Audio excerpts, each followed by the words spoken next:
Mulla on tämän kerran virityksenä pelkkä tommonen ohkainen solumuovi, minkä ostin Etolasta, itse leikkasin, ja sitten tommonen paksu itsestään täyttyvä makuualusta. Tää on itse asiassa naisten versio. Otin sen takia, että antaa vähän enemmän lämpöä.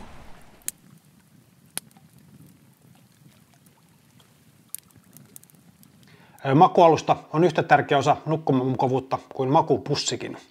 Periaatteessa näistä ei edes pitäisi puhua erikseen, vaan kumpikin vaikuttaa nukkumamukavuuteen yhtä paljon. Paraskaan makupussi ei siis auta, jos makualusta on olosuhteisiin nähden vääränlainen. Makualustan tärkeimmät ominaisuudet ovat sen eristävyys, keveys, koko ja paksuus. Nämä kaikki vaikuttaa nukkumamukavuuteen.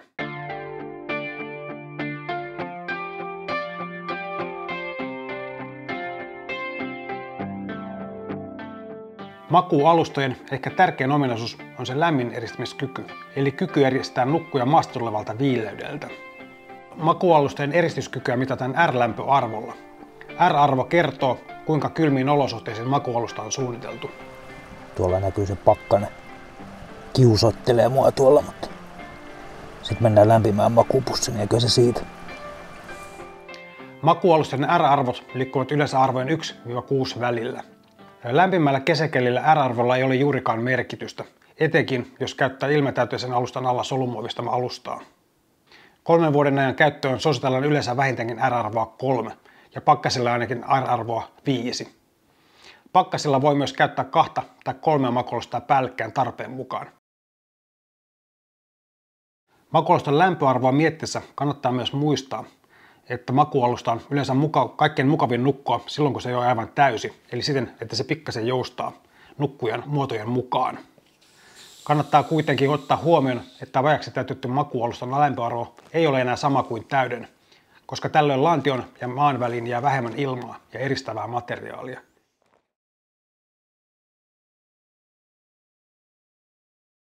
R-arvon lisäksi makuualustan toimivuuteen vaikuttaa sen koko. Nyt mä nukun 51 senttiä leveässä makuualustassa, mikä on aika yleinen makuualustojen leveys. Tämmöinen 51 senttiä leveän makuualustan ongelma on siinä, että tästä aika helposti yön aikana tippuu joku ruumiinosa tonne maahan ja se kylmettää nukkujaa. Tämä myöskin hohkaa pikkasen täältä kylmää, mikä saattaa myöskin kylmentää yön aikana. Sen lisäksi tässä on aina, kun pitkän tauon jälkeen nukkuu tämmöisessä makuualusta, niin tässä on aika vaikea löytää sellaista nukkuma-asentoa, mihin saisi kädet. Sitten joka reissulla menee aina pieni hetki ennen kuin tottuu, miten tämmöisessä kannattaa nukkua. Mikä on se asento, missä on hyvä nukkua. Nyt mä nukun taas makuualusassa, minkä leveys on, jos oikein muistan, niin 62 senttiä. Tää antaa jo pikkasen enemmän liikkumavaraa tässä ja jalat ja kädet ei tipu yhtä helposti tuolta. Sitten vielä lopuksi makuualusta, joka on vähän yli 70 senttiä leveä. Tää on jo ihan käsittämättömän mukava. Ei tarvitse pelätä, että kädet tippuu tonne makuualustan ulkopuolelle tai muutenkaan sieltä hohkaisi kylmää. Tässä voi nukkua niin hyvin kuin normaali sängyssäkin. Kun etsii itselleen makuualusta, niin kannattaa miettiä vähän sen leveyttä ja kuinka kylmässä sillä aikoo nukkua.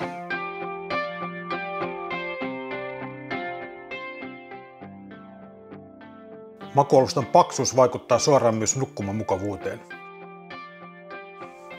Nukkumamukavuudelta on tämä 10 senttiä paksu makuualusta on kaikkein mukavin. Siellä on tällaista foamia sisällä ja se on äärettömän pehmeä ja mukava nukkua. Jostain syystä tämä 6 senttiä paksu alusta ei sovellu mun selälle. Tässä mulla tulee useasti selkä kipeäksi, joten kannattaa myös ottaa huomioon, että paksuus ei aina kerro sitä, kuinka mukava se on nukkua. Mä nukun mukavammin tässä kuin tässä makuualusta jostain syystä. Eli henkilökohtaiset mieltymykset kannattaa ottaa huomioon.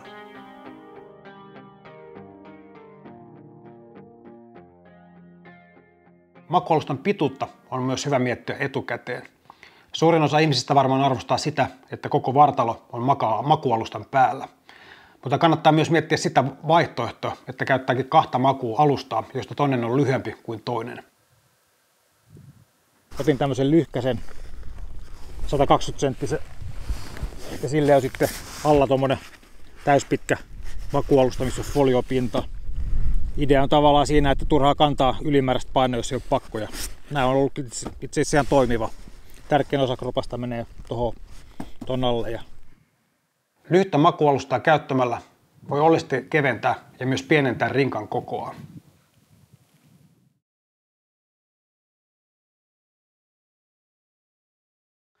Paino vaikuttaa luonnollisesti myös makuualustan valintaan. Etenkin jotkut ilmatäytteiset makuualustat voivat olla hyvinkin painavia. Ja mitä painavampi makuualusta on, niin sitä ikävämpi sitä on kantaa pitkiä matkoja. Painavat makuualustat ovat monesti myös tilavuudeltaan isoja, joten ne vie paljon tilaa rinkasta. Valitettavasti monista hyvistä ja mukavista yöunista rankaistaan makuualustan suurella painolla.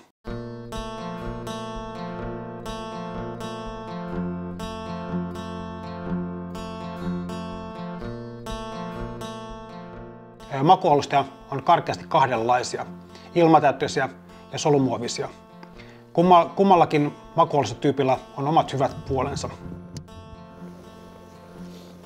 Solumuovisten makuualusten suurin etu on, että ne on aika huolettomia.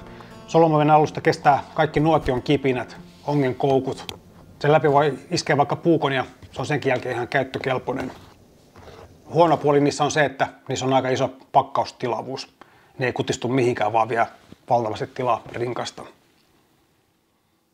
Ilmatäytteisten makuualusten parhaat puolet on taas nukkuman mukavuus. Erilaisia malleja ja paksuksia ja semmoisia löytyy vaikka kuinka paljon. Niissä on hyvä eristyskyky ja ne pakkautuu myöskin pieneen tilaan. Ilmatäytteinen alusta vaatii käyttäjältään pikkasen enemmän huolellisuutta, koska puhkeamisriski on aina olemassa. Monesti kannattaa ilmatäytteisen makuualustan alla käyttää tuommoista ohutta solumuovista alustaa suojaamaan sitä ilmatäytteistä, jotta se puhkee ihan niin helposti. Aina kannattaa pitää mukana jonkunnäköistä paikkaussarjaa. Jossakin ilmatäytteisissä makuualustoissa huonona puolella voi olla suuri paino. Monesti parhaaseen lopputulokseen pääsee, kun reissulla ottaa kummankin tyyppisen makuualustan. Eli mukaan kannattaa ottaa ilmatäytteinen ja myöskin solumuovinen alusta. Ilmatäytteinen makuualusta antaa nukkuman mukavuutta ja solumuovista voi sitten käyttää vaikka nuotion äärellä ja missä tahansa.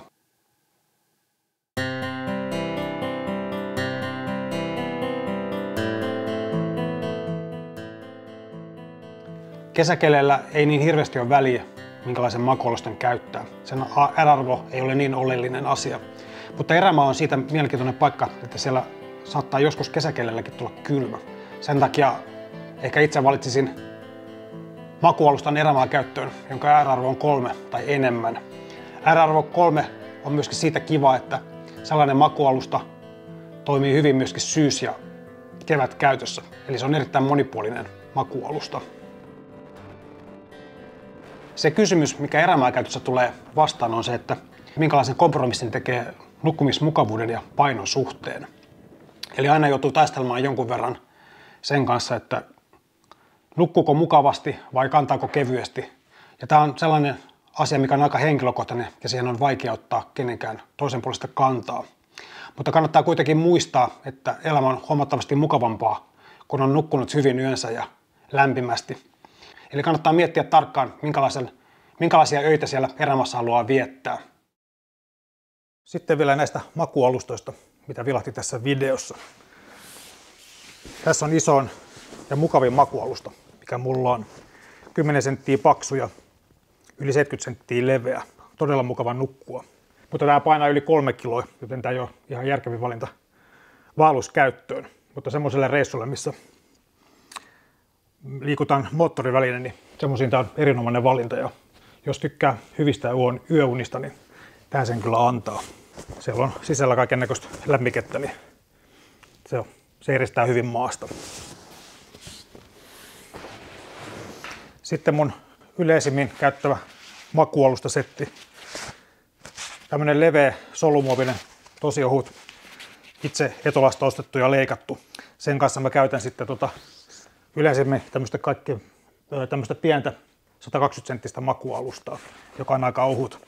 Ja sitten jos säät niin vaativat, niin sitten käytän myöskin sen kanssa tällaista isompaa ja vähän paksumpaa. Tämä on naisten makuualusta ja tämä antaa jo sitten vähän enemmän eristystä maasta. Eli tämä on aika joustava setti. Viimeiseksi vielä esimerkkinä ultralight makuualusta. Tää on jo aika vanha, mutta kevyt. Olikaan tää joku 400 grammaa. Täyspitkä makualusta. Pikkasen kapea mun kokoiselle ihmiselle. Ja sitten tässä on yksi semmoinen ominaisuus, mitä mä en ole aikaisemmin maininnutkaan. Eli jotkut tämmöiset ultralight makualustat pitää aika kovaa ääntä. Semmoinenkin kannattaa ehkä ottaa huomioon, jos vaeltaa tommosen herkkaunisen kanssa. Vertailun vuoksi niin tästä ei lähde niin kova ääni. Mutta semmoista. Semmoinen juttu tällä kertaa. Kiitos katsomisesta ja ensi kerralla uusi aihe. Moikka!